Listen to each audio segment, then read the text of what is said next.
नमस्कार दोस्तों, स्वागत है आपका लर्निफाई के यूट्यूब चैनल में। यह है अपनी आधुनिक भारतीय इतिहास की सीरीज, जिसमें आज हम देखने वाले हैं असहयोग से सविनय व अवज्ञा आंदोलन तक के भाग 2 को। ये यहाँ पर सहयोग नहीं है, ये असहयोग है, स्प्रिंट हो गया है। इससे पहले वाला जो लेक्चर था उसमें हमने असहयोग आंदोलन के बाद में से सविनय अवज्ञा आंदोलन तक कौन कौन से घटनाएं घटती हैं उनके बारे में थोड़ी सी जानकारी हासिल करी थी, है ना। तो वो पार्ट फर्स्ट था अपना। अगर आपने वो पार्ट नहीं देखा है तो इससे पहले वो आप जाके देखिए, तभी ये आपको समझ में आएगा, क्योंकि कहानी वहीं से कंटिन्यू होने वाली है। तो चलिए शुरू कर लेते हैं आज का लेक्चर। इससे पहले कि आज का लेक्चर शुरू करें, हम पिछले लेक्चर में हमने क्या पढ़ा था उसके बारे में देख लेते हैं। तो हमने देखा था कि असहयोग आंदोलन वापस लिए जाने के बाद में कोई राजनीतिक कार्य तो रह नहीं गया था कांग्रेस के पास में। गांधी जी भी रचनात्मक रचनात्मक कार्यों में लग जाते हैं, है ना। और इसके बाद में जो है सी आर दास और मोतीलाल नेहरू, ये दोनों जो है कांग्रेस के सामने प्रस्ताव रखते हैं कि भाई जो है, जो 1923 में चुनाव होने वाले हैं, काउंसिल चुनाव होने वाले हैं, 1919 के अधिनियम के आधार पर जो चुनाव होने वाले हैं, उन चुनाव में हम भाग लेना चाहते हैं, ऐसा प्रस्ताव रखा। तो कुछ लोगों ने मना किया, जैसे राजेंद्र प्रसाद हो गए, सरदार पटेल हो गए, इस प्रकार के लोगों ने मना किया कि भाई नहीं, आप भाग नहीं लेना चाहिए, है ना। तो फिर हमने देखा था कि किस प्रकार से परिवर्तन विरोधी परिवर्तन समर्थक गुट बन जाता है। और बाद में इनको आखिरकार जो है मौलाना आज़ाद जब कांग्रेस के अध्यक्ष होते हैं, उस अधिवेशन में इनको छूट दे दी जाती है, भाई चलो कोई नहीं, आप भाग ले लेना। तो 1923 में स्वराज पार्टी का गठन कर दिया जाता है सीआर दास मोतीलाल नेहरू की आपको की नेतृत्व में, है ना। सीआर दास अध्यक्ष बन जाते हैं और मोतीलाल नेहरू इसके महासचिव बन जाते हैं। उसके बाद 1923 में भाग लेते हैं, 42 सीट जीतते हैं, और 1926 में भाग लेते हैं और 40 सीट जीतते हैं। और देखिए इस 1920 के दशक में खूब यहाँ पर इस वक्त सांप्रदायिकता खूब रहती है, तो हिंदू महासभा, है ना, और आरएसएस, इस प्रकार के ग्रुप जो है वो खूब ज़्यादा यहाँ पर अस्तित्व में आ जाते हैं। फिर साइमन कमीशन की रिपोर्ट हमने देखा था, 1919 के अधिनियम की समीक्षा करने के लिए आते हैं। 2 साल पहले ही गठन कर दिया जाता है, कोई भारतीय सदस्य नहीं होता, इसलिए लगभग सभी लोग इसका विरोध करते हैं। फिर कुछ लोग स्वागत भी करते हैं, वो भी हमने देखा। नेहरू रिपोर्ट, फिर उसके बाद में हमने देखा था कि इनको चुनौती दी जाती है कि आप जो है संविधान बना के दिखा दो, तो सर्वदलीय सम्मेलन बुलाया जाता है। और उस सर्वदलीय सम्मेलन में बात होती है कि भाई ऐसी कोई रिपोर्ट हमें बनानी चाहिए, तो संविधान का खाका तैयार किया जाता है मोतीलाल नेहरू की अध्यक्षता में।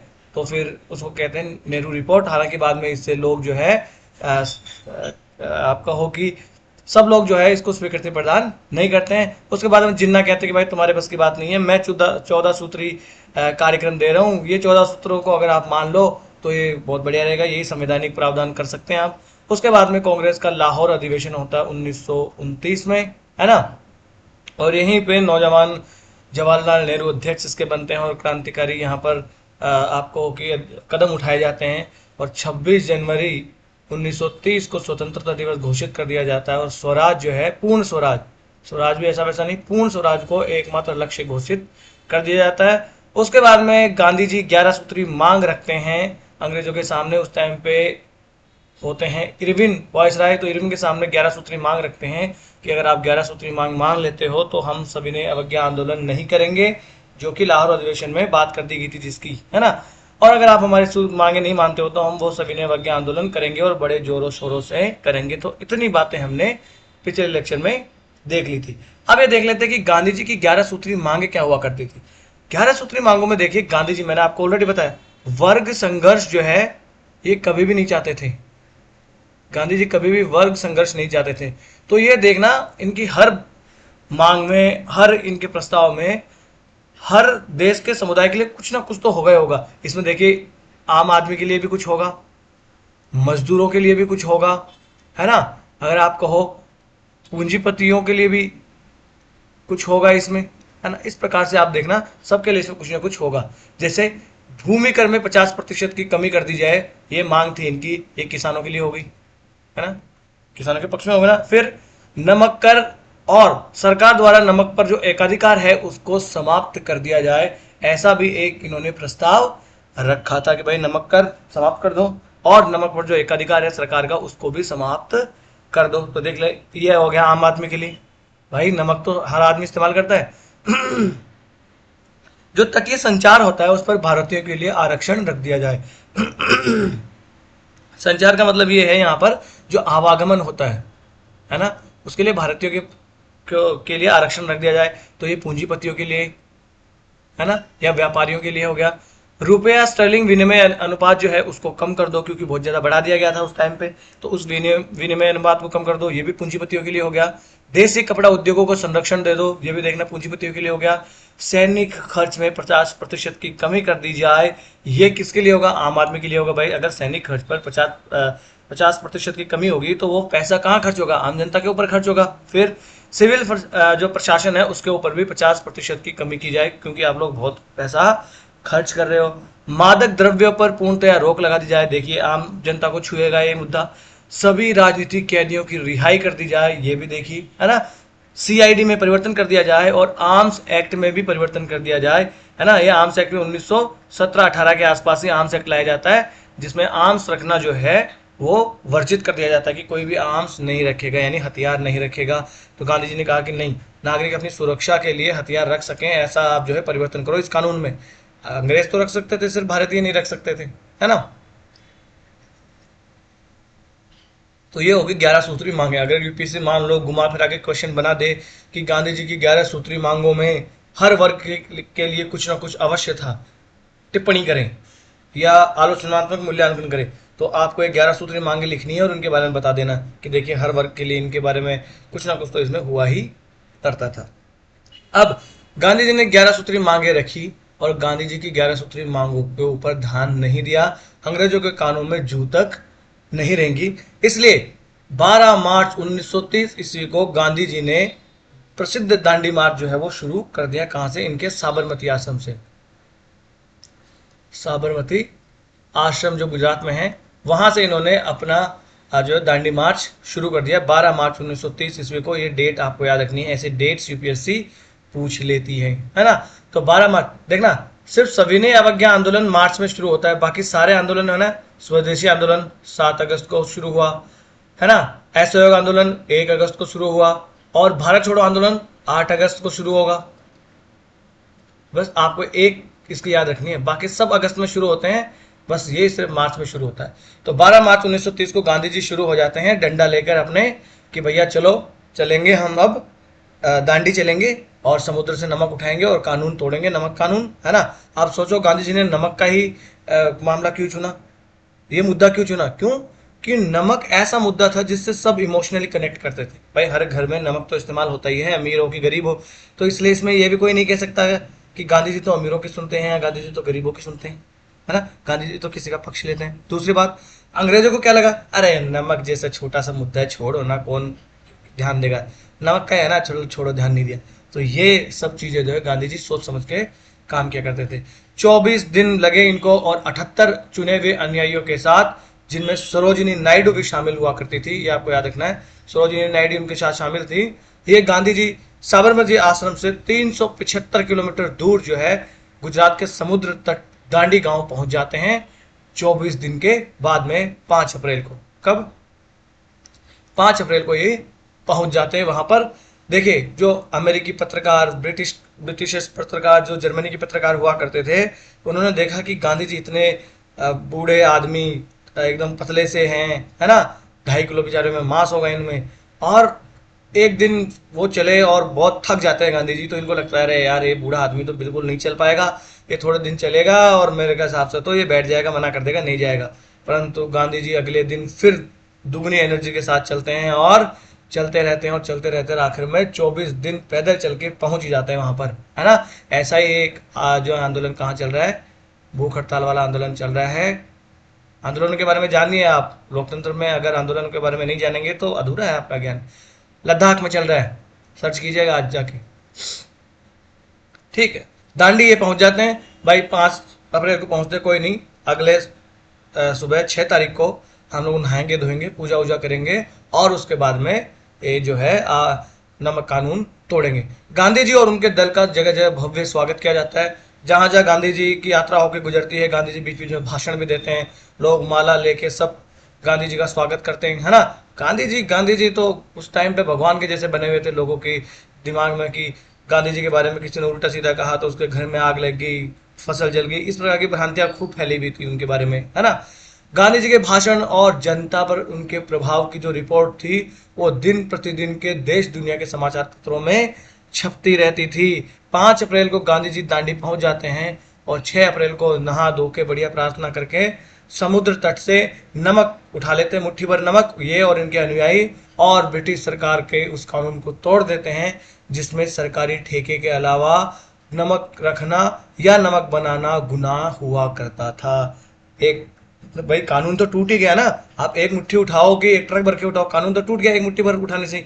इन्होंने कानून तोड़ दिया। और इनकी एक और बात, ये कानून तोड़ने से पहले कहते थे, इरविन को इन्होंने पत्र लिख के कहा था कि इरविन साहब आपने हमारी बात नहीं मानी, हम जा रहे हैं, नमक कानून तोड़ेंगे, आपको रोकना रोक लो, हम तो चले, आपको जो करना हो कर लो। और गांधी जी चलते थे। तो इनको भी लगता था कि चलो छोड़ो, कोई नहीं, नमक की तो बात है, ऐसा ऐसा करके छोड़ देते थे, है ना। तो उसी प्रकार से तमिलनाडु में गांधीवादी नेता हुआ करते थे सी राजगोपालाचारी। अब सी राजगोपालाचारी कहते भाई मैं यहाँ से ही जो है वो यात्रा करूंगा।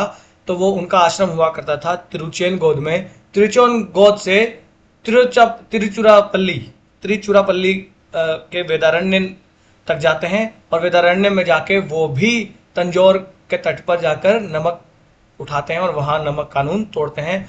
तो नमक सत्याग्रह ये भी करते हैं। तो दक्षिण भारत में कौन करता है? सी राजगोपालाचारी। इनको नेताओं का भी ध्यान रखना है कि कौन सी जगह पर कौन कर रहा था।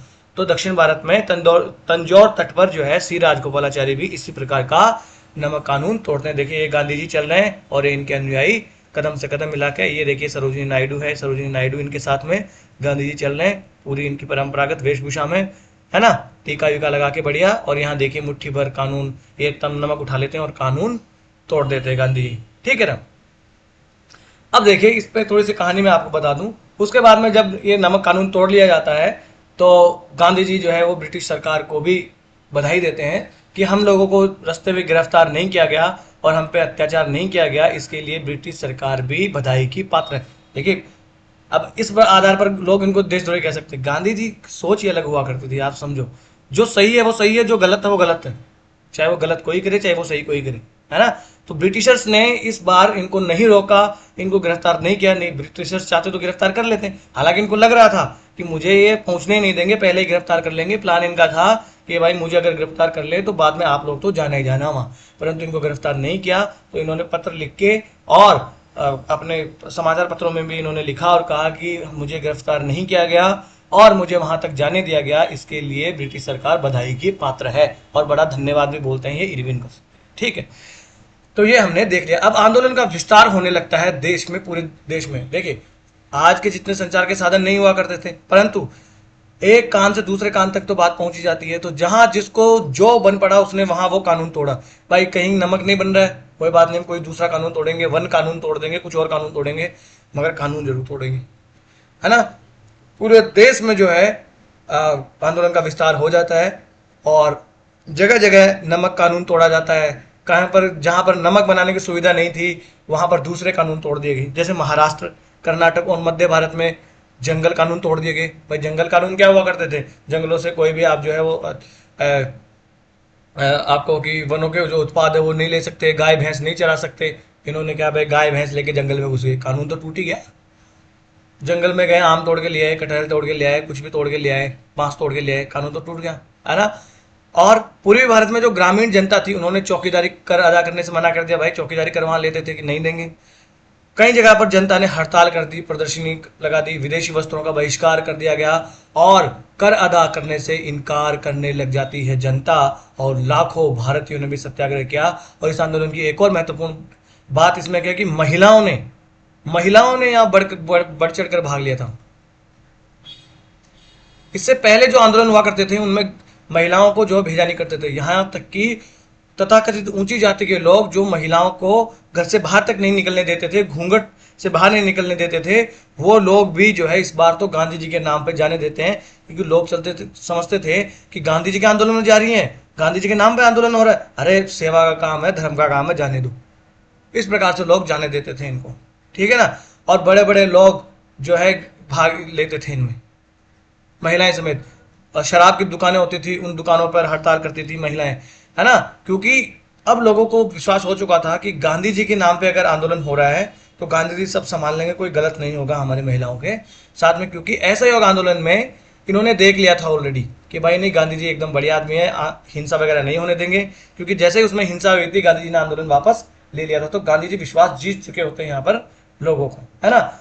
किसानों ने जमीन की मालगुजारी देने से मना कर दिया, हालांकि बहुत सारे किसानों की जमीनें भी जब्त कर ली जाती हैं, है ना। इसी टाइम पे, मतलब इससे पहले 1928 के आसपास बारडोली आंदोलन भी होता है। बारडोली सत्याग्रह, जब बात हो ही रही है किसानों की, तो बारडोली सत्याग्रह, ये वैसे मैंने जब आपको कृषक आंदोलन पढ़ाया था तो मैंने पढ़ा दिया था। तो ये नेहरू रिपोर्ट के बाद में बारडोली सत्याग्रह वैसे होता है ना, 1928 में ही होता है, अगर कभी क्रोनोलॉजी में लगाने को पूछे तो। बारडोली सत्याग्रह कहाँ होता है? गुजरात में बारडोली नामक जगह होती है, वहां पर पाटीदार किसान होते हैं। और वहां पर 1925 के बाद में देखिए अकाल भी पड़ने लगता है और स्थिति ठीक ठाक होती नहीं है, मंदी इस काल में चली रही होती है, और टैक्स जो है वो सरकार बढ़ा देती है, 22% टैक्स जो है सरकार बढ़ा देती है। और जब जो आदमी टैक्स नहीं दे रहा है तो सरकार किसी की बकरी उठा लेगी, किसी की भैंस उठा लेगी, किसी के आपको होगी बैल उठा लेगी। तो लोग इनसे परेशान आ जाते हैं। बाद में वहां पर इनके नेता होते हैं कल्याण जी, कुंवर जी और दयाल जी। कल्याण जी, कुंवर जी, दयाल जी मेहता, ये इनके नेता होते हैं। और ये वहां पर जो है आंदोलन को आपको होगी संगठित करते हैं। उसके बाद में ये मिलते हैं सरदार वल्लभ भाई पटेल से, है ना। अभी तक सरदार सरदार नहीं होते हैं, वल्लभ भाई पटेल ही होते हैं। और वल्लभ भाई पटेल इसमें अपना नेतृत्व प्रदान करते हैं, और इसी आंदोलन में या बारडोली सत्याग्रह में अपना सफल नेतृत्व प्रदान करने के बाद ही बारडोली की महिलाओं ने वल्लभ भाई को सरदार की उपाधि दी थी, है ना। क्योंकि ये इनके सरदार के तौर पर इनका नेतृत्व करते हैं, तो सरदार की उपाधि इनको दी थी। और पूरे भारत में जो है आप कहो कि इनकी प्रतिष्ठा बढ़ती है। इसी के बाद में जो है वल्लभ भाई पटेल जो एक राष्ट्रीय नेता पूरी तरीके से बन पाते हैं। गांधी जी भी हालांकि वहां पर जाते हैं, और वैसे भी यंग इंडिया में गांधी जी अपने यंग इंडिया में अखबार में लिखकर गांधी जी ने इसको अपना समर्थन दिया था, बारडोली सत्याग्रह को। साथ ही साथ गांधी जी ने वहां पर पर्सनली जाकर भी इस आंदोलन में भाग लिया था, है ना। ये बारडोली सत्याग्रह का हमने देख लिया, वैसे मैंने ऑलरेडी आपको पढ़ा दिया था। अब देखिए, इस आंदोलन की महत्वपूर्ण भूमिका हुआ करती थी कि यहाँ पर स्त्रियों ने बहुत बहुत महत्वपूर्ण भूमिका निभाई थी, और बड़ी संख्या में भागीदारी इनकी हुई थी। क्या नीची जात, क्या तथाकथित नीची ऊंची जातें, सब जातियों की महिलाओं ने इसमें बड़ी बढ़ चढ़कर भागीदारी ली थी। देखिए, यही सविनय अवज्ञा और असहयोग आंदोलन में फर्क है। असहयोग आंदोलन में इतनी संख्या में महिलाओं ने भागीदारी नहीं ली थी जितनी यहाँ पर सविनय अवज्ञा में ली थी, है ना। ऐसे अंतर भी आप करते जाना है। असहयोग में हिंदू मुस्लिम एकता थी, परंतु सविनय अवज्ञा आंदोलन में हिंदू मुस्लिम एकता नहीं हुआ करती थी, क्योंकि 1920 के दशक में सांप्रदायिकता खूब ज्यादा बढ़ जाती है। उसके बाद में अगर हम देखें तो सीमांत गांधी के नाम से जाने जाने वाले खान अब्दुल गफ्फार खान, है ना, इन्होंने जो है आंदोलन चलाया था। कहां पर? तो ये आप पाकिस्तान वाले क्षेत्र में ये हुआ करते थे। और इन्होंने खुदाई खिदमतगार नाम से एक संगठन बनाया था, ईश्वर के सेवक, और इनको लाल कुर्ती वाले भी कहा जाता था। इस प्रकार से क्वेश्चन यूपीएससी ऑलरेडी पूछ चुकी है कि सीमांत गांधी किसे कहा जाता था, तो खान अब्दुल गफ्फार खान, ये पठानों के नेता हुआ करते थे। और खुदाई खिदमतदार जो है नाम का इन्होंने संगठन भी बनाया था। और जब भारत विभाजन की बात आती है तो ये बिल्कुल राजी नहीं होते हैं कि हम बिल्कुल इसके पक्ष में नहीं है कि भारत और पाकिस्तान में विभाजन हो, और इनको लाल कुर्ती वाले भी कहा जाता था, है ना। इस प्रकार से पूरे देश में आंदोलन फैलता रहता, देखना, है ना। पाकिस्तान वाले क्षेत्र में फैल गया आंदोलन। फिर पेशावर की एक घटना होती है कि वहां पर अंग्रेज सेना जो होती है उसको दिया जाता है आदेश कि गोली चला दो अहिंसक प्रदर्शनकारियों पर। तो गढ़वाली सिपाहियों की जो प्लाटून होती है, उस प्लाटून ने गोली चलाने से इनकार कर दिया। उन्होंने कह दिया कि भाई हम जो ये अहिंसक प्रदर्शनकारी है ना, इन निहत्थे प्रदर्शनकारियों पर हम गोली आज चलाएं कि कल चलाएं, हम तो नहीं चलाएंगे। तो इनके नेता हुआ करते थे चंद्र सिंह गढ़वाली। इनको बाद में इनका कोर्ट मार्शल भी कर दिया जाता है, और बाद में इनको लंबी लंबी सजाएं भी दी जाती है। परंतु इन्होंने मना कर दिया कि हम तो गोली नहीं चलाएंगे। यानी आप सोचो, सेना में भी अब जागरूकता बढ़ जाती है, समझ रहे हैं आप। सेना तक में अब जागरूकता आ जाती है। वैसे सेना को दूर रखा जाता है आम जनता से, इसीलिए रखा जाता है। आज भी आप देखना कि सेना की जो छावनियां होती है वो अलग ही होती है, आम जनता से मिलने नहीं दिया जाता उनको, है ना। तो इन्होंने वहां पर गोली चलाने से मना कर दिया, ठीक है। उसके बाद में हम देखें तो चिटगांव में मास्टर सूर्य सेन नाम के व्यक्ति, देखिए मास्टर सूर्य सेन इन्होंने इंडियन रिपब्लिक आर्मी का गठन कर दिया और 18 अप्रैल 1930 को चिटगांव में जो अंग्रेजों का शस्त्रागार हुआ करता था उस पर कब्जा कर लिया जाके और उसको लूट लिया, है ना। और अस्थायी भारत सरकार की स्थापना भी कर दी और उस भारत सरकार के राष्ट्रपति बन गए खुद मास्टर सूर्य सेन, है ना।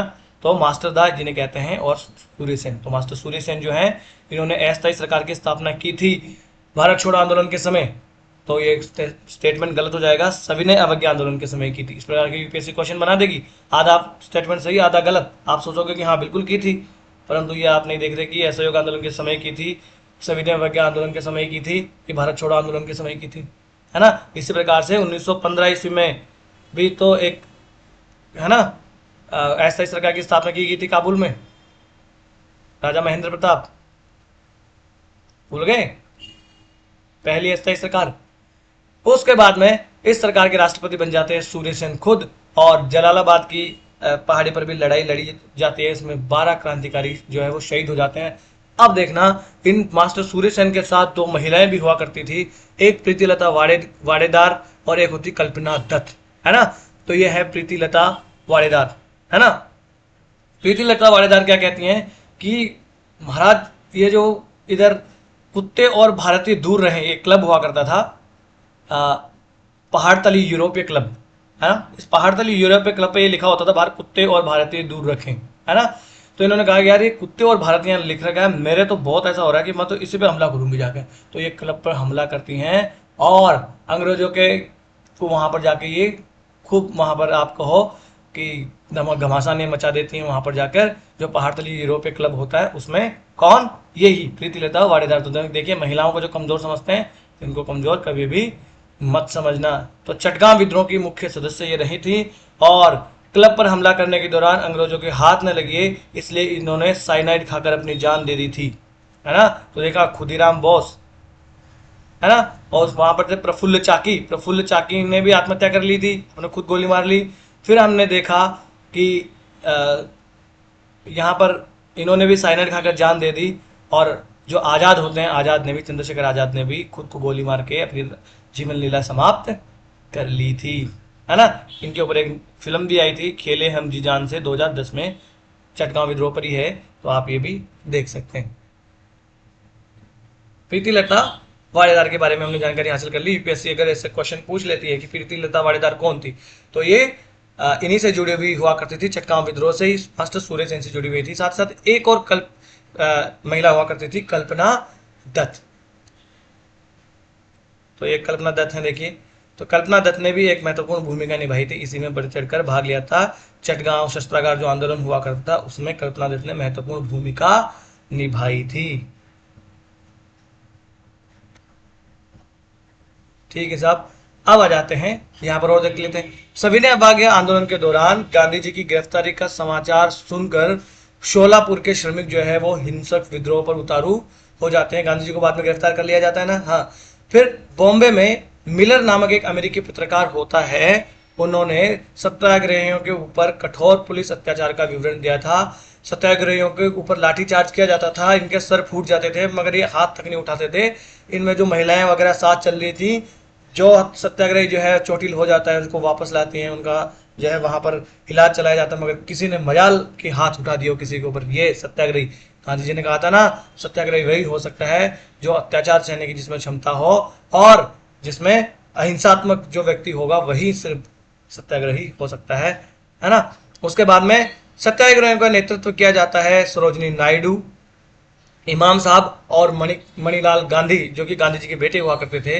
इन्होंने भी जो है सत्याग्रह का आंदोलन आपको नेतृत्व किया था।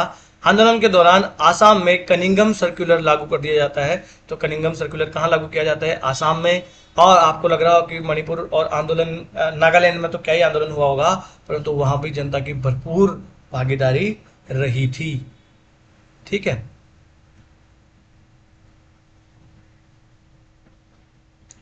माफ कीजिए।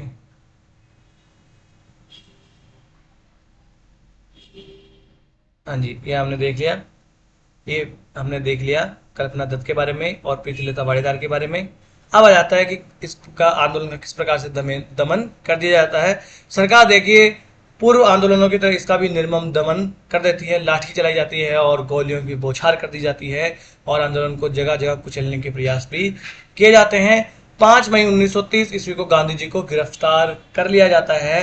साथ ही साथ दूसरे सत्याग्रहियों को भी गिरफ्तार कर लिया जाता है। वो आप कहोगे सर अभी तो आप थोड़ी देर पहले कह रहे थे कि गांधी जी धन्यवाद देते हैं कि भाई हमको गिरफ्तार नहीं किया गया है। देखिए 12 मार्च को शुरू हुआ आंदोलन और उसको दांडी मार्च और कब पहुंचा 5 अप्रैल को। तो मैंने क्या कहा था, इस मार्च के दौरान, दांडी मार्च के दौरान गिरफ्तार नहीं किया गया था, तब धन्यवाद दिया था। इनको गिरफ्तार कब किया जाता, देखिए 5 मई को। कब, एक महीने बाद। ठीक है ना। कहीं आपको लगेगा सर तो उल्टी बातें करते, कभी क्या कहते कभी क्या कहते। ठीक है ना। और कांग्रेस को यहाँ पर गैर कानूनी घोषित कर दिया जाता है, प्रेस पर भी कड़े प्रतिबंध लगा दिए जाते हैं और सरकार की पाशविक दमन की नीति के बावजूद सविनय अवज्ञा आंदोलन चलता रहता है। अब यहाँ पर इसी बीच में प्रथम गोलमेज सम्मेलन जो है वो यहाँ पर शुरू हो जाता है। इसकी घोषणा तो पहले ही कर दी गई थी भाई प्रथम गोलमेज सम्मेलन होने वाला है, जो कि साइमन कमीशन जो आया था वो तभी घोषणा कर दी गई थी भाई जो है हम आंदोलन ये एक गोलमेज सम्मेलन बुलाएंगे, राउंड टेबल कॉन्फ्रेंस, और उसमें भारत का भाग्य का विवाद जो है हम वहां पर निर्णय करेंगे, है ना। अब यहाँ पर प्रथम गोलमेज सम्मेलन और गांधी इरविन समझौते के बारे में जानकारी हासिल करते हैं। तो ब्रिटिश सरकार ने भारत की संवैधानिक गुत्थी सुलझाने के लिए 12 नवंबर 1930, ये याद रखना आपको कब, तो नवंबर 1930 को प्रधानमंत्री मैकडोनल्ड की अध्यक्षता में पहला गोलमेज सम्मेलन आयोजित कर दिया। देखिए इतने सारे नेता इसमें शामिल हैं, जिसका उद्देश्य क्या हुआ करता था, साइमन कमीशन की रिपोर्ट पर विचार करना हुआ करता था। कांग्रेस ने सीधा इसका बहिष्कार कर दिया कि हम बिल्कुल इसमें भाग नहीं लेंगे। तो कांग्रेस ने बहिष्कार कर दिया कि हम इसकी किसी भी कार्रवाई में भाग नहीं लेंगे। प्रथम गोलमेज सम्मेलन में देखिए 89 प्रतिनिधियों ने भाग लिया था, जिसमें 58 तो ब्रिटिश भारत के प्रतिनिधि हुआ करते थे। और अगर भारतीय प्रतिनिधियों में देखें तो मुख्य मुख्य कौन हुआ करते थे, हो सकता है खुदा ना खास्ता कहीं ऐसा क्वेश्चन बन जाए कि निम्नलिखित में से किसने जो है वो एक भी गोलमेज सम्मेलन में भाग नहीं लिया। तो आपके दिमाग में थोड़ा सा पढ़ा हो, कानों में पढ़ा हो तो आपको याद रहेगा, है ना, क्वेश्चन बन सकता है। भारतीय पूंजीपति वर्ग से होमी मोदी जाते हैं, हिंदू महासभा से मुंजे और जयकर साहब जाते हैं, मुस्लिम प्रतिनिधियों में आगा खान, मोहम्मद अली, फजलुल हक जाते हैं और जिन्ना साहब भी जाते हैं। जिन्ना तो जाएंगे जाएंगे। और वायसराय की कार्यकारिणी सदस्य हुआ करते थे फजले हुसैन, वो जाते हैं। हरिजन प्रतिनिधियों के तौर पर डॉक्टर अंबेडकर साहब जाते हैं। भारतीय महिलाओं के प्रतिनिधियों के तौर पर बेगम शाहनवाज और राधाबाई सुब्बारायण जाती हैं। और नरम दलीय प्रतिनिधियों में तेज बहादुर सप्रू, वाई वी चिंतामणि और श्रीनिवास शास्त्री यहाँ पर जाते हैं। तो देखना गांधी जी, नेहरू, पटेल, इनके बड़े बड़े नेताओं के कोई नाम नहीं है तो आपको दे देगी प्रथम गोलमेज सम्मेलन में गांधी जी ने, नेहरू ने, किसी ने भाग लिया था, तो ये नहीं हुआ करते थे, है ना। उसके बाद में 19 जनवरी 1931 ईस्वी को प्रथम गोलमेज सम्मेलन बिना किसी निर्णय पर पहुंचे ही समाप्त हो जाता है, क्योंकि कांग्रेस तो इसमें शामिल ही नहीं हुई और भारत का प्रतिनिधित्व करने वाली एक बड़ी पार्टी हुआ करती थी कांग्रेस। तो जब वो बड़ी पार्टी शामिल नहीं है तो आप किस मुद्दे पर, आप किस निर्णय पर पहुंचोगे। तो बिना किसी निर्णय के ही ये समाप्त हो जाता है। अब सरकार को पता लग गया कि भाई कांग्रेस को मनाना जरूरी है, इसलिए सरकार ने कांग्रेस से किसी सहमति पर पहुंचने के लिए बातचीत शुरू करना आरंभ किया। गांधी जी ने कहा भाई मेरे 11 सूत्री मांगों का क्या हुआ, पहले उसका जवाब दो।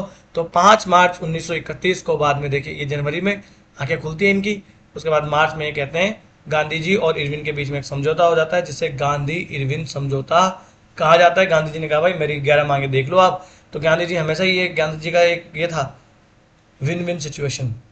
गांधी जी को पता है 11 की 11 कभी मन नहीं मानेंगे, मुझे तो 5 ही मनवानी है। तो गांधी जी पहले 11 रखेंगे, क्योंकि मुझे पता है, गांधी जी को पता था कि पूरी तो मानेंगे नहीं, मुझे मनवानी है 5, तो मैं 11 रखूंगा ऑलरेडी। गांधी जी ने 11 मांगे रख दी, कौन कौन सी वो ऑलरेडी हमने देख लिए। अब गांधी और इरविन के बीच में जो समझौता होता है, उस समझौते में गांधी जी कुछ स्वीकार करते हैं और उधर से वायसराय इरविन भी कुछ स्वीकार करते हैं। भाई हम ये वाली बातें स्वीकार करते हैं, गांधी जी कहते हैं चलो आप ये स्वीकार करते तो हम भी कुछ बातें स्वीकार कर लेते, समझौता कर लेते हैं। ठीक, इरविन क्या कहते हैं, इरविन ने कहा कि जिन राजनीतिक बंदियों पर हिंसा के आरोप हैं उनको छोड़कर बाकी शेष को हम रिहा कर देंगे। ठीक है साहब। भारतीय समुद्र के किनारे अब नमक बना सकते हैं, क्योंकि गांधी जी ने यहाँ पर पहले ही नमक कानून तोड़ दिया था। साथ ही साथ भारतीय लोग शराब और विदेशी वस्त्रों की दुकानों के सामने धरना देना चाहते थे, लो पर कानून की सीमा के भीतर भीतर, ऐसा नहीं कि तोड़ फोड़ मचा दो जाके, बाहर जाके आप हो हल्ला मचाओ आराम से जाके, है ना, वापस लो, हमारी मांगे पूरी करो, ऐसा आप जाके करो आराम से, कोई दिक्कत नहीं है। दो चार पुलिस वाले तो हम खड़ा कर देंगे। और भाई सरकारी नौकरी से जिन्होंने जो है वो आवेश में आके त्यागपत्र दे दिया था, उनको भी हम वापस ले लेंगे, चलो कोई नहीं। फिर तो गांधी जी ने कह दिया भाई कांग्रेस की ओर से हम भी कुछ स्वीकार कर लेते हैं। पहला तो सविनय अवज्ञा आंदोलन से आप बहुत परेशान हैं, क्योंकि इनकी घटनाएं की चर्चा देखिए वो तो ब्रिटिश संसद में तक हुआ करती थी। उन्होंने कह दिया भाई चलो कोई नहीं, सविनय अवज्ञा आंदोलन वापस ले लेंगे। और भाई साहब दूसरा गोलमेज सम्मेलन होगा ना, पहले में तो देखो मट्टी कट गई आपकी, हम नहीं गए, तो चलो दूसरे में हम आएंगे, आप ठीक है, गांधी जी ने कह दिया। तीसरा, तो ब्रिटिश सामान का जो बहिष्कार कर रही है ना कांग्रेस, वो भी चलो नहीं करेगी, है ना, थोड़ा बहुत कर लेगी, बाकी नहीं करेगी, ठीक है साहब। चौथा, गांधी जी जो पुलिस ने ज्यादतियां की है उसकी मांग कर रहे हैं जांच की, तो वो जांच की मांग भी हम नहीं करेंगे, चलो छोड़ो भाई, जिसने लठ हम पे बजा लिए, कोई नहीं, हम जांच भी नहीं करवाएंगे। और बताओ, ये सब बातें हो जाती हैं। अब बहुत सारे कांग्रेसी नेता, खासकर जो वामपंथी युवक हुआ करते थे, वो इसके विरोध में थे। क्यों विरोध में थे? क्योंकि उन्होंने कोई बड़ी बात जो है वो गांधी जी की या राष्ट्रवादी मांगों को नहीं मांगा था, जैसे 50% सेना पे कम करो, वो संरक्षणकारी शुल्क लगाओ, ये सब बातें तो मानी नहीं थी, मोटी मोटी तो छोटी छोटी बातें मान ली, ठीक है ना। सरकार ने ये तक मांग नहीं मानी थी कि भगत सिंह और उनके दो साथियों को फांसी की सजा जो दी गई है उसको आजीवन कारावास में बदल दिया जाए, है ना। परंतु गांधी जी का विश्वास था कि लॉर्ड इरविन जो है इस वक्त जो है वो सीरियस होकर बात कर रहे हैं, मजा नहीं ले रहे हैं, ठीक है ना। अब देखें, नेहरू जी ने, पटेल ने, गांधी जी ने, जितने भी वकील हुआ करते थे सब ने विरोध किया था इस बात का, इनको फांसी देने का, क्योंकि इनके विरुद्ध डायरेक्ट कोई सबूत था ही नहीं, डायरेक्ट सबूत इनके इनके खिलाफ था ही नहीं। इन्होंने क्या क्या था, सजा क्या दी गई थी इनको? भाई इन्होंने बम फेंका कहाँ? असेंबली में, वो भी खाली जगह पर, कोई मरा तो था ही नहीं। तो जब कोई मरा ही नहीं तो इनको फांसी की सजा कैसे दे सकते हैं? तो इन्होंने कह दिया कि चलो वो सांडर्स की हत्या हुई थी ना, वो सांडर्स की हत्या भगत सिंह और इन्होंने की थी, बटुकेश्वर दत्त वगैरह नहीं। ये साथ ही साथ भगत सिंह, राजगुरु और ये सब उसमें शामिल थे, ऐसा ये कह देते हैं। अब इनके पास सबूत कुछ होता नहीं है, तो बिना सबूत के बावजूद भी जो ज्यूरी होती है वो इनको फांसी की सजा देने पर तुल जाती है, ठीक है ना। अब इस उस ज्यूरी में एक भारतीय जज भी होते हैं, जस्टिस आगा हैदर खान, है ना। तो जस्टिस आगा खान हैदर खान जो होते हैं वो भी उसमें होते हैं। अब देखिए सारे वकील तो विरोध कर ही रहे थे। अब लोगों का तो क्या है, जो व्हाट्सएप यूनिवर्सिटी से पढ़ते हैं कि गांधी जी ने मरवा दिया, नेहरू जी ने मरवा दिया है, इन सब ने विरोध किया था यार, कौन अपने देशवासियों लोगों को मरवाना चाहेगा। यहाँ तक कि जस्टिस आगा हैदर खान, इन्होंने तक विरोध किया। इन्होंने भैया लिखित में लिख के दिया कि भाई मैं जो है इसके विरोध में हूँ, ये इनको फांसी की सजा दी जा रही है, मैं इससे बिल्कुल भी सहमत नहीं हूँ, क्योंकि आज तक ऐसा कभी हुआ ही नहीं है कि बिना सबूत के सिर्फ शक के दायरे में किसी को फांसी की सजा दे दी गई हो। और इन्होंने फांसी देने के बजाय इन्होंने इस्तीफा दे दिया कि मैं इस अन्याय का भागीदारी नहीं बनूंगा, आई एम ए जज नॉट ए बुचर, मैं जो है इसका इस जूरी का सदस्य ही नहीं रहूंगा। इन्होंने इस्तीफा ही दे दिया था वहां से कि मुझे रहना ही नहीं है, जज ही नहीं बनना। जब प्राकृतिक न्याय के सिद्धांतों के आधार पर आप जो है न्याय नहीं कर रहे हो तो किस बात का जज? इस्तीफा देता हूं मैं, तो इन्होंने छोड़ दी थी, है ना, ठीक है। उसके बाद में 1931 ईस्वी में कराची अधिवेशन होता है और इस अधिवेशन के अध्यक्ष होते हैं वल्लभ भाई पटेल, है ना। 1929 में लाहौर में होते हैं, उसमें कौन होता है? नेहरू जी, ठीक है ना। तो यहाँ पर कराची अधिवेशन में कुछ महत्वपूर्ण बातें होती है, जिसमें एक तो गांधी इरविन समझौते का अनुमोदन कर दिया जाता है।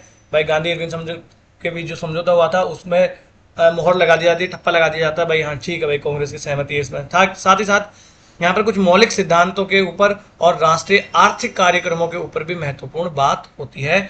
तो देखना क्या आर्थिक कार्यक्रम, क्या मौलिक सिद्धांत, ये छोड़ो, यूपीएससी पूछेगी तो ऐसे पूछ लेगी कि कराची अधिवेशन में राष्ट्रीय आर्थिक आर्थिक कार्यक्रमों पर बहस हुई थी या अनुमोदन किया गया था? तो बिल्कुल हाँ, आर्थिक कार्यक्रमों पर ऐसा हुआ था, ठीक है साहब। उसके बाद में आ जाते हैं द्वितीय गोलमेज सम्मेलन पर। भाई देखिए, 12 नवंबर 1930 में आंदोलन, पहला गोलमेज सम्मेलन शुरू होता है और 1931 के जनवरी तक ये चलता है। ये तो असफल हो जाता है क्योंकि कांग्रेस तो जाती ही नहीं है। उसके बाद में 1931 के सितंबर में 1931 में सेकंड शुरू होता है और इस बार जो है गांधी जी ने वादा किया था, तो वादा किया तो निभाना पड़ेगा, तो निभाना पड़ेगा। तो गांधी जी यहाँ पर द्वितीय गोलमेज सम्मेलन में भाग लेने के लिए जाते हैं, और गांधी जी वहां जाते हैं तो लोग देखते रहे क्या आ गया है ये ढसा जमूरे जैसा आदमी, दिखाने के लिए, खेल दिखाने वाला। क्योंकि वहां पर क्या प्रोटोकॉल है कि ये सब आप पहन के आओगे, पूरी पश्चिमी ड्रेस। गांधी जी भैया अपना डंडा लेके इधर धोती लपेटे अर्धनग्न अवस्था में वहां पर पहुंच गए। अब गांधी जी तो गांधी जी है भाई। गांधी जी ने तो वहां की महारानी से मिलने के लिए भी प्रोटोकॉल तोड़ दिया था भाई। महारानी के सामने आप जो है जाने का एक प्रोटोकॉल होता है। जैसे आज अगर हमारे राष्ट्रपति के सामने कोई जाएगा तो प्रोटोकॉल होता है कि किस प्रकार का ड्रेस कोड होगा, कितनी दूर खड़ा होना है। गांधी जी ने भाई अपना कोई प्रोटोकॉल नहीं है, हम तो ऐसे आएंगे, महारानी को बोलो मिलना है तो मिलो, नहीं तो मत मिलो, मेरे को कोई जरूरी नहीं है, महारानी को ज़्यादा जरूरी है। महारानी ने बोला भाई चलो कोई नहीं, मिलते हैं, बुलाओ गांधी जी को। तो गांधी जी जाते हैं अपनी ड्रेस में, मस्त बढ़िया वाली में, उसी में जाके मिलते हैं। चलो ये तो कहानी होगी। अब द्वितीय गोलमेज सम्मेलन सितंबर 1931 में शुरू हो जाता है, और ब्रिटेन की सर्वदलीय दल का जो मंत्रिमंडल होता है ना, उस मंत्रिमंडल का प्रधानमंत्री होते हैं प्रधानमंत्री जेम्स जे मैकडोनल्ड। ये इसमें भाग लेते हैं, और जो उदारवादी थे उनमें से सैमुअल हॉक, और उनको भारत मंत्री बना दिया जाता है, और लॉर्ड विलिंगटन को भारत का वॉइसराय बना दिया जाता है। अब इरविन की जगह पर कौन बन गया वॉइसराय? विलिंगटन। हर बार देखना आंदोलन के बाद में वॉइसराय चेंज कर दिए जाते हैं। अब विलिंगडन के बारे में मैं आपको बताऊंगा, ये पहले देख लेते हैं, इनकी भी एक कहानी बताऊंगा, ठीक। अब द्वितीय गोलमेज सम्मेलन में 7 सितंबर 1930 को ये शुरू हो जाता है। गांधी जी 12 सितंबर को इंग्लैंड पहुंचते हैं, और एक कांग्रेस के एकमात्र प्रतिनिधि हुआ करते थे गांधी जी। एनी बेसेंट और मदन मोहन मालवीय भी गए थे, परंतु वो व्यक्तिगत रूप से इंग्लैंड गए थे। अब महिला प्रतिनिधि हुआ करती थी सरोजिनी नायडू। हिंदू महासभा से मदन मोहन मालवीय गए थे, और भारतीय व्यवसाय में जीडी बिरला साहब गए थे। उदारवादियों में भाई तेज बहादुर सप्रू और चिंतामणि साहब गए थे। मुस्लिम लीग में जिन्ना साहब तो बिल्कुल जाएंगे, साथ ही साथ अली इमाम और मोहम्मद इकबाल साहब गए थे। और भारतीय ईसाइयों में एस के दत्ता साहब गए थे, और अछूत फेडरेशन में अंबेडकर साहब, तो देखिए अंबेडकर वहां भी जाते हैं, यहाँ भी जाएंगे, तृतीय गोलमेज सम्मेलन में जाते हैं, अंबेडकर सब में जाएंगे, है ना। तो ये द्वितीय गोलमेज सम्मेलन। अब यहाँ पर मैं विलिंगडन की बात बता रहा हूँ। तो विलिंगडन जब भारत आते हैं, और भारत आने के बाद में गांधी जी के बारे में जानते हैं, और गांधी जी परेशान कर लेते हैं इनको आंदोलन कर करके। तो विलिंगडन जब अपनी बहन को पत्र लिखते हैं, तो बड़े ही आपको हो कि परेशान आए हुए रहते हैं गांधी जी से, और अपने पत्र में लिखते हैं अपनी बहन को कि अगर ये गांधी नहीं होता ना तो ये दुनिया बहुत ज़्यादा सुंदर होती, है ना। ये गांधी नहीं होता तो दुनिया बहुत सुंदर होती। ये विलिंगडन बेचारे परेशान हो जाते हैं। गांधी जी तो अपनी बहन को पत्र में ये कहते हैं, ठीक है साहब। अब इस दो द्वितीय सम्मेलन है, इस द्वितीय सम्मेलन में एक सांप्रदायिक समस्या देखने को मिल जाती है। क्या समस्या देखने को मिल गई भाई साहब? देखो, पृथक निर्वाचक जो मंडल था वो मुसलमानों को तो 1909 में दे दिया गया था, उसके बाद 1919 में सिखों को भी दे दिया गया था, है ना। परंतु इसमें यह कह दिया गया कि मुसलमान और सिखों को तो है ही है, साथ ही साथ अनुसूचित जातियों के लिए भी पृथक निर्वाचन मंडल की मांग कर दी अंबेडकर साहब ने। और तो और ये मांग स्वीकार भी कर ली जाती है रेमजे मैकडोनल्ड के द्वारा, प्रधानमंत्री जो होते हैं। गांधी जी इस बात से बड़े दुखी हो जाते हैं, क्योंकि गांधी जी ये मानते हैं कि अगर ऐसा हुआ तो हिंदू धर्म से अलग हो जाएंगे। ये जो बेचारे जो तथाकथित नीची जात की जिन्हें माना जाता है, और तो और उनका शोषण हमेशा होता रहेगा, वो कभी भारतीय समाज में पूरी तरीके से मिल ही नहीं पाएंगे, है ना। और यहाँ पर स्वीकार किया जाता है कि भाई भारत में एक संघीय न्यायालय की स्थापना होगी, और अनेक प्रतिनिधियों ने तो केंद्र में द्वैत शासन अपनाने की बात भी कही, क्योंकि राज्यों में द्वैत शासन 1919 के अधिनियम के द्वारा राज्यों में द्वैत शासन लागू कर दिया जाता है। हालांकि बाद में 1935 में केंद्र में भी द्वैत शासन लागू कर दिया जाएगा। अगला जो लेक्चर होगा उनमें इन्हीं एक्ट के बारे में मैं आपको पढ़ाऊंगा, तो सब में आराम से बैठ के देखेंगे, है ना। गांधी जी ने डोमिनियन स्टेटस के लिए जोरदार वकालत की कि भाई हमें डोमिनियन स्टेटस चाहिए ही चाहिए, मगर इनकी बात किसी ने मानी नहीं। उसके बाद में 1 दिसंबर 1931 को द्वितीय गोलमेज सम्मेलन भी बिना किसी ठोस निर्णय के ही समाप्त हो जाता है। और गांधी जी जब भारत में आते हैं तो गांधी जी के स्वागत के लिए जो भीड़ इकट्ठा होती है, उस इकट्ठा भीड़ को संबोधित करते हुए गांधी जी कहते हैं कि मैं खाली हाथ लौटा हूं, परंतु अपने देश की इज्जत को मैंने बट्टा नहीं लगने दिया, है ना। लौटा खाली हाथ हूं, मगर इज्जत को मैंने बट्टा नहीं लगने दिया भाई। उसके बाद में गांधी जी यहाँ आ जाते हैं, और गांधी जी को समझ में आता है कि भाई हरिजनों के लिए और जो डिप्रेस क्लासेज है उनके लिए कुछ करना होगा, क्योंकि अंबेडकर साहब की बात भी तो ठीक है, अंदर से तो गांधी जी भी जानते थे, है ना। तो यहाँ आकर ये हरिजन उत्थान का कार्यक्रम शुरू कर देते हैं, है ना, और उनके उद्धार के कार्यक्रम में यहाँ पर ये लग जाते हैं। छुआछूत विरोधी लीग ये बनाते हैं, है ना। 1932 में 1933 में हरिजन नाम की पत्रिका भी शुरू कर देते हैं।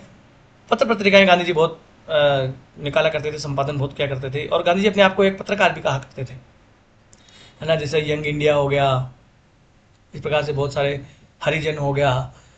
फिर नवंबर 1933 से लेकर अगस्त 1934 के मध्य उन्होंने जागरूकता फैलाने के लिए 12,500 मील की वर्धा से हरिजन यात्रा भी प्रारंभ की, और 1930 में गांधी जी ने यह प्रतिज्ञा ले ली कि जब तक स्वराज नहीं मिल जाएगा मैं साबरमती आश्रम नहीं जाऊंगा। इसके बाद में वर्धा में ही इन्होंने आश्रम बना लिया था। तो गांधी जी का आश्रम कोई पूछे तो सिर्फ और सिर्फ साबरमती में नहीं था, वर्धा में भी इनका आश्रम हुआ करता था। उसके बाद में 1932 में तीसरा गोलमेज सम्मेलन शुरू होता है, और कांग्रेस इसमें भी कभी भाग नहीं लेती। तो देखिए 1930 में पहला कांग्रेस नहीं जाती, 1931 में कांग्रेस जाती है, गांधी जी एकमात्र प्रतिनिधि, और 1932 में फिर कोई नहीं जाता है ना। और इस अधिवेशन में प्रतिनिधि सभी विषयों पर सहमत हो जाते हैं, क्योंकि कांग्रेस तो थी नहीं, बाकी सब सहमत हो ही जाते हैं। और ब्रिटिश सरकार ने भारतीय संविधान के सुधारों के प्रस्ताव के लिए एक श्वेत पत्र यहाँ पर जारी कर दिया जाता है, और इस श्वेत पत्र की जांच के लिए जो है ब्रिटिश संसद में एक समिति भी गठित कर दी जाती है। और इसी के आधार पर बाद में गवर्नमेंट ऑफ इंडिया एक्ट 1935 जो है वहां की ब्रिटिश संसद में पारित कर दिया जाता है, इन्हीं गोलमेज सम्मेलन की आपको हो के परिणाम के स्वरूप, है ना। अब देख लेते हैं सांप्रदायिक निर्णय और पूना समझौता क्या होता है। गांधी जी तो वहां से आ जाते हैं, और वहां पर फूट डालो और राज करो की नीति के तहत 18 अगस्त 1932 ईस्वी को सांप्रदायिक निर्णय प्रस्तुत किया जाता है। और यह सांप्रदायिक निर्णय अंग्रेजों के इस मत पर आधारित हुआ करता था कि भाई भारत तो कोई एक राष्ट्र है ही नहीं है, बल्कि तो बहुत सारी जातियों, धर्मों, सांस्कृतिक गुटों का एक समूह है। इसलिए इसके तहत जो मुसलमान, दलित और पिछड़ी जातियां हैं, भारतीय ईसाई हैं, यूरोपियन हैं, एंग्लो इंडियन हैं, सिख हैं, अल्पसंख्यक हैं, इन सब के स्थान जो है वो निश्चित कर दिया जाए, और पृथक निर्वाचक मंडल इनको दे दिया जाए। और यही पृथक निर्वाचन मंडल के विरोध में होते हैं गांधी जी, इसी को सांप्रदायिक निर्णय कहा जाता है। गांधी जी ने कह दिया भाई सिखों को दे दिया, सबको दे दिया, मुझे मतलब ही नहीं है, मैं तो कह रहा हूँ कि भाई जो डिप्रेस्ड क्लासेज हैं इनको दे दिया, ये आपने गलत किया है ना। गांधी जी इस समय वर्धा जेल में हुआ करते थे। गांधी जी, हाँ, वर्धा जेल में थे, माफ कीजिएगा एकदम मुझे याद नहीं आ रहा किसी, तो महाराष्ट्र में एक जेल है वहीं हुआ करते थे। तो गांधी जी जेल में ही भूख हड़ताल पे बैठ जाते हैं, आमरण अनशन की, जब तक जिंदा हूं अनशन करूंगा। गांधी जी लास्ट हथियार बड़े बड़े को झुका देते थे, और गांधी जी से परेशान लोग हो जाते थे कि गांधी अब मरे, पर मरते नहीं थे गांधी जी, क्योंकि बहुत शक्ति थी इनमें। आप सोचो, आप पावर बहुत हुआ करता था, विल पावर इनकी। और एक इनकी तकनीक हुआ करती थी, जैसे ही भाई साहब इनको लगता है कि अब आप बात नहीं बनने वाली है मेरी, कोई सुनेगा नहीं, कैंसल, आमरण अनशन कैंसल, लाओ रे जूस, लाओ जूस पिलाओ, ये बहुत हुआ था। तो लोग परेशान हो जाते हैं। तभी तो विलिंगडन कहता है, क्या कहता है, तो गांधी जी नहीं होता तो दुनिया बहुत सुंदर होती, परेशान हो जाता बेचारा हुए ऐसे, है ना। इस अनशन में उनका साथ दिया था एनसी रजा नाम के दलित नेता ने। तो एनसी रजा या राजा, है ना, है ना। तो ये एनसी राजा जो है ये दलितों के एक नेता हुआ करते थे, ये दलितों के नेता थे, ये भी अम्बेडकर भी दलितों के नेता थे। राजा साहब जो थे ये कहते थे कि भाई गांधी जी वाली बात सही है, हम लोगों को आरक्षण जरूर दे दिया जाए, क्योंकि गांधी जी भी कहते थे भाई आरक्षण ले लो आप, परंतु ये जो पृथक निर्वाचक मंडल है ना, ये जो है हमें नहीं चाहिए, इसके विरोधी थे। तो उसके बाद में बहुत सारी पार्टियों और संप्रदाय के जो नेता थे तुरंत सक्रिय हो जाते हैं कि भाई गांधी जी ने आमरण अनशन शुरू कर दिया, और गांधी जी जिनके पक्के वो हो सकता मर भी जाए। तो सब लोगों को एक जगह बुलाया जाता है, अम्बेडकर साहब को बुलाया जाता है कि यार मान जो बूढ़े आदमी हैं, मर आ गए तो सोचो क्या होएगा। सब लोग इनको समझाए थे, तो अम्बेडकर ने भी कहते हैं चलो छोड़ो कोई नहीं, मान जाते हैं। तो इनके बाद में एक पूना समझौता इनके बीच में हो जाता है, और अम्बेडकर साहब ने जो पृथक निर्वाचक मंडल था उसकी मांग को वापस ले लिया, परंतु इसकी जगह इनको हरिजनों के लिए जो 75 स्थान सुरक्षित थे, आरक्षित थे, उन आरक्षित स्थानों को बढ़ाकर 148 कर दिया गया। आज भी अपनी संसद में एसटी के जो है वो स्थान आरक्षित हैं, आपको याद होना चाहिए, है ना। इस प्रकार से ये हमने देख लिया। अब यहाँ पर कुछ क्वेश्चन है, जैसे 1932 में महात्मा गांधी ने मरणोपरांत उपवास प्रधानतया किसके लिए किया था। तो गोलमेज सभा भारतीय राजनीतिक आकांक्षाओं को संतुष्ट करने में असफल हुई नहीं, ऐसे छोटे मोटे कामों नहीं करेंगे। कांग्रेस और मुस्लिम लीग के मत भिन्न थे, इसमें भी बिल्कुल नहीं करेंगे। रैमजे मैकडोनाल्ड ने सांप्रदायिक अधिनिर्णय की घोषणा कर दी थी, यही क्योंकि इसी में पृथक निर्वाचक मंडल जो है इसकी घोषणा कर दी गई थी, भाई जो दलित लोग हैं उनके लिए पृथक निर्वाचक मंडल, यही कम्युनल अवार्ड हुआ करता था। कम्युनल अवार्ड हो, रैमजे मैकडोनाल्ड का सांप्रदायिक अधिनिर्णय हो, बात एक ही है। उसके बाद में एक और क्वेश्चन है यहाँ पर देख लेते हैं, यूपीएससी की पीवाईक्यू जाएं। कि इनमें से किसने अप्रैल 1930 में नमक कानून तोड़ने के लिए तंजौर तट पर एक अभियान को चलाया था? वीओ चिदम्बरम पिल्लई, है ना, सी राजगोपालाचारी, के कामराज, एनी बेसेंट। कौन था बताओ? सी राजगोपालाचारी। चिल्ला चिल्ला के मैंने अभी बताया। देखना इस प्रकार के क्वेश्चन यूपीएससी पूछ लेती है। तो ये हमने देख लिया सविनय अवज्ञा आंदोलन तक का पूरा सफर। अब अगला जो लेक्चर होगा उस लेक्चर में हम जितने भी अधिनियम हैं उन अधिनियमों के बारे में जानकारी हासिल करेंगे। लगभग 1913 या 33 तक के अधिनियमों तक तो हमने जानकारी हासिल कर ली। मेरे हिसाब से 1958 तक की हमने जानकारी हासिल कर ली है। उसके बाद के जितने नियम हैं उनके बारे में हम जानकारी हासिल करेंगे कल के लेक्चर्स में, है ना। तो आज का लेक्चर यहीं समाप्त कर लेते हैं। इस लेक्चर की अगर आपको पीडीएफ चाहिए तो आप जाइए लर्निफाई अनलॉकिंग नॉलेज के नाम से टेलीग्राम पे अपना चैनल है, यहाँ से आप स्कैन कर सकते हैं और डिस्क्रिप्शन बॉक्स में लिंक भी दिया हुआ है। वीडियो अगर आपको अच्छा लगा तो लाइक कर दीजिए और चैनल को सब्सक्राइब कर लीजिए। और भी आपको कोई सलाह लेनी हो या कोई सलाह देनी हो तो आप हमें कमेंट्स बॉक्स में लिख सकते हैं और बड़े ही लोकतांत्रिक ढंग से हम अपने इस छोटे से परिवार को आगे बढ़ाएंगे। नमस्ते, धन्यवाद।